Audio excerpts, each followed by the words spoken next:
I sort of retired not very long after I interviewed George Lutz, and didn't look real hard at the paranormal world. In fact, I was out of the country for a long time. So all of this hit me pretty hard. And I felt, you know what? I did that quite seriously on the air, and I have a responsibility to tell the real story to the audience. So we've done it.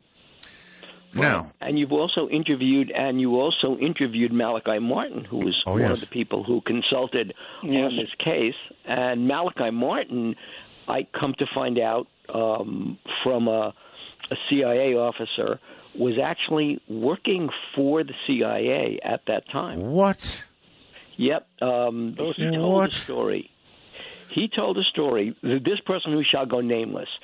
On UFO Hunters, we were not shadowed, but our paths were intersected a lot by people who were working for the government. And they identified themselves. This was not some strange Men in Black thing. These were people who said, look, I'm with the NSA, I'm with the CIA, I just want to talk to you.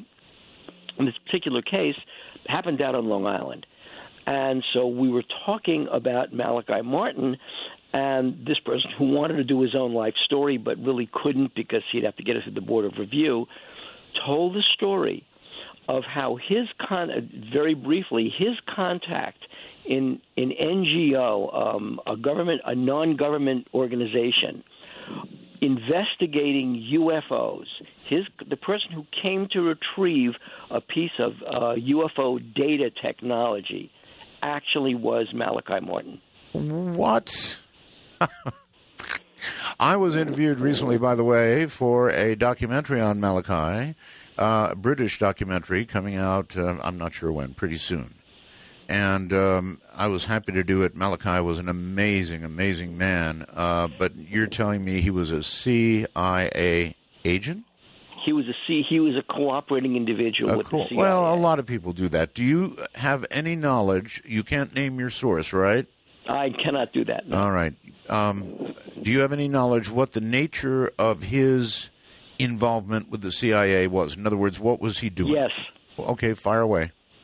He was part of a group that was investigating all kinds of paranormal phenomena. It had to do with exorcism, had to do with out-of-body experiences, but this particular group was working there were people from former administrations that were in this group, and they were basically a funding operation. They were channeling money to individuals or groups that would carry out investigations into the paranormal. And in this one case, there was some kind of college professor, a scholar, who they had commissioned to go to Egypt because there was a story floating around. Can we slow down for one moment? I mean, you just said something that doesn't make sense to me. Why would the government, through the CIA or any other arm, funnel money to people investigating the paranormal? Well, they did it with remote viewing. They did. All right, yeah, they did. That's right. But otherwise, the government is not known to be a big contributor with funds to anything paranormal, other than, as you point out, remote viewing. I'm including UFOs in the paranormal. I'm including human beings with abilities to manipulate things. I mean, Uri Geller, Joe can certainly talk to Uri Geller's involvement with American intelligence services. Mm-hmm. So they were investigating aspects of human behavior or human abilities that had to do with the paranormal. That I can see. And in this one particular case, there was a story floating around that there was not a computer disk. That would be a mischaracterization, but there was a device on which there was stored for thousands and thousands of years, and this was in Egypt, alien technology. And supposedly this scholar who was commissioned found it, acquired it, and refused to turn it over to this group, to this government group, refused to turn it over. He said, I'm going to sell it to the highest bidder. How much are you going to put up with? or how much you're going to put up to get this back. And what this officer told me was that from time to time, various officers are given what are known as cowboy jobs or black bag jobs, literally off-the-books operations. Go get something back, go find something, go terminate someone with extreme prejudice. They'll be handed these jobs. His job was to get a hold of this guy, to get his hands on this piece of technology, and to let them know he had it and wait for it until they sent a representative to pick it up. And that's exactly what he did. He found this guy. He made him an offer that was better than what the French had offered. They were in Paris, and rather than simply hand him the money, he basically knocked him out, anesthetized him. A group came in, took the guy's body. He doesn't know whatever happened to it. He presumes the guy was killed. And then the person who showed up to get that piece of technology in this hotel room was Malachi Martin. My goodness, Bill, you didn't give me any idea this was coming tonight, which is fine. I love surprises, but holy dog poop. My God. So a device, an ancient device that somehow, even though it's ancient, stores information, very, very important information.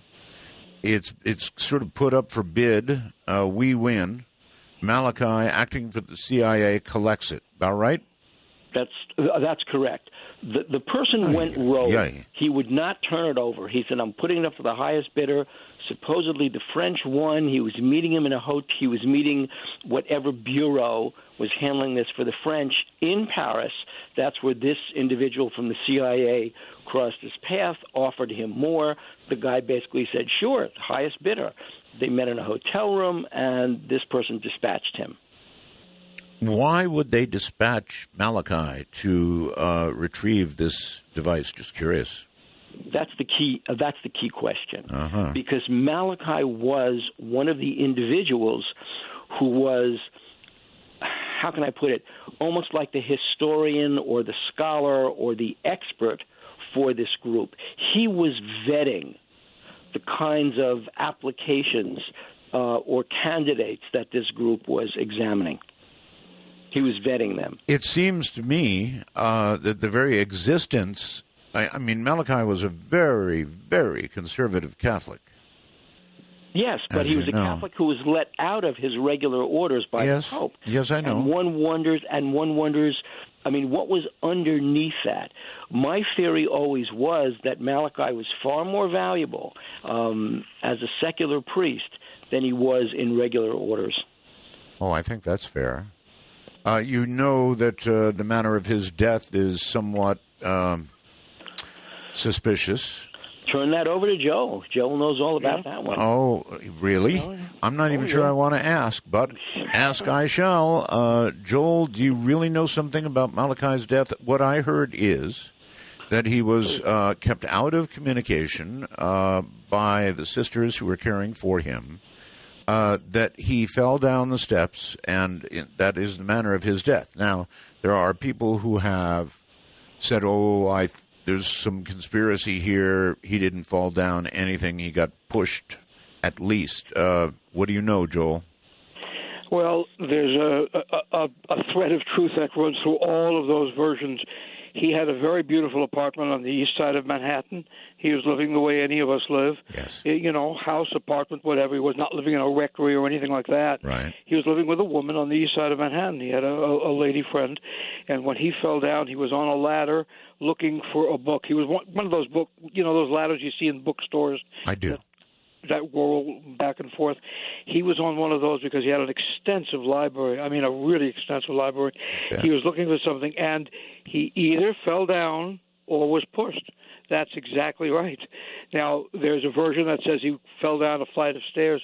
Frankly, I don't know that makes sense given where he lived, but it is more than likely he was pushed rather than he fell. Because Malachi, for all of his brilliance, and he really was was still a man of the cloth in the sense that he was a deeply religious man. Yes. And don't you think? Oh, yes. That was my impression of him. No question about it. None at all. And I think everything. Listen, if Bill tells it to you, I don't even question it.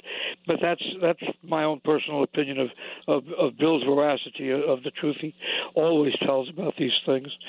But there is nonetheless the fact that the government, and I've had my dealings with them too, they would rather see him go quietly than have to worry about if he says something publicly, given that he had a big platform, shall we say. Don't forget he wrote dozens of books.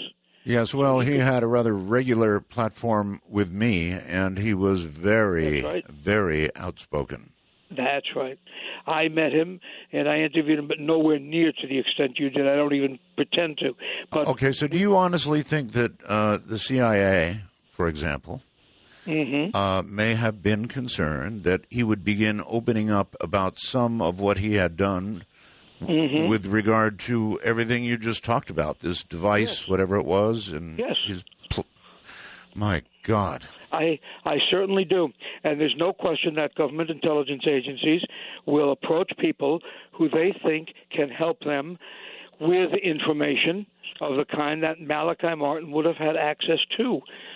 Just the kind of thing Bill told you about, the kind of scholarly research, the context that he would have had in the Vatican, in Rome, in his native Ireland, what he had in the United States. He was a world figure. He wasn't he wasn't your local, I'm not putting anybody down, but he wasn't, your local parish priest. And if they thought your local parish priest knew anything, frankly, they'd be there too.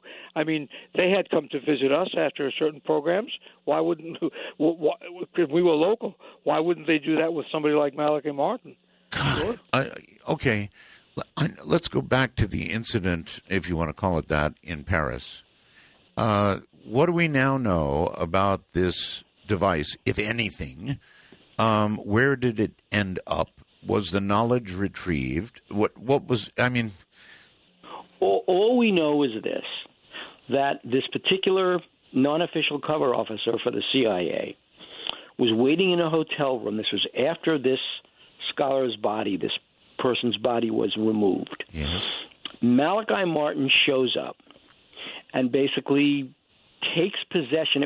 It was like, it's not a disc. It was an oddly shaped flat object. Right. That could be read by something. So whether we actually had the technology to read it, because he said you couldn't put it in a computer, and this was long, and this was before floppy disk drives were that common. Okay. So, but it was like a disk, and he said that what the person told him, because he did have a conversation with this person before he gave him his injection, and what the person said was that there was data on that disk, mathematical data was the best he could explain, was the best way he could explain it, mathematical symbols and equations and things like that he didn't understand, but that he believed that there would be people to whom that would make sense. And so Malachi was retrieving this not for the Vatican, not as a religious artifact, but for the CIA. But for a government group. And we know that the government outsources this stuff because in your travels... Can you prove that Malachi was in Paris on that day? I only have this person's story that tells me that. This is all I have, is the story from one person, and this was one of many stories. Don't tell me who the person is, because you can't. No, but I'm not, but at least tell me not to use his name. Least tell me how highly placed he was. He was highly placed enough that when we went to certain places in the area where we were filming, everyone knew him. He seemed to know details about the right kinds of people who would know certain kinds of secrets. He told me that his legends basically is the cover story this has, that his legend was that he had been a very high-ranking consigliere to one of the top organized crime figures, because that figure was getting intelligence on the drug trade from the Middle East. So he was able to look over this person's shoulder and get some valuable intelligence about, for example, Hamas guarding drug shipments. All right. It seems to me, Bill, certain aspects of this story would be verifiable. There was a death involved, right? There was a death involved, and I don't know the person's name who died. Okay, but there was a death involved on a certain day. And yes. there would be record of Malachi Martin either being or not being in Paris, in fact, France, on that day. So you could proceed to investigate some of this and try and verify at least the basic stuff, right? I could. The problem is this person's identity, because he wanted to do a book. That was the whole point of this person's contacting me.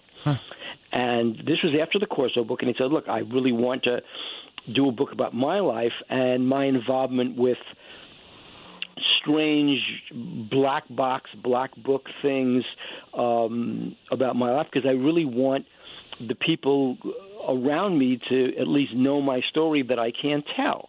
And so we talked about that for a while. We visited a couple of publishers.